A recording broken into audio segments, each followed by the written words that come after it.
இங்கே பாரு, எல்லாம் சரியாயிடும். எல்லாமே சரியாயிடும்ல? ம். நான் உங்களை ஏமாத்திட்டேனா? எனக்கு ஒரு மாதிரி கஷ்டமாக இருக்குது. ஏய், அப்படிலாம் பேசாத. அப்படிலாம் ஒன்றும் இல்லை. நான் ஒன்றுத்துக்குமே லாய்க்கு இல்லாதவனாக இருக்கேன்.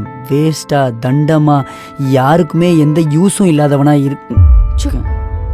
நோர்மை, அப்படிலாம் ஒன்றும் இல்லை. இப்படிலாம் நீ பேசாத. எனக்கு கஷ்டமாக இருக்கு. புரியுதா? இல்லைங்க, நான் நிஜமாக தான் சொல்கிறேன். டேய், இங்கே பாரு, நீ நல்லவன்டா. யாருக்கும் கிடைக்காத ஒரு தங்கம். உனக்கெல்லாம் கண்டிப்பாக நல்லது தான் நடக்கும்.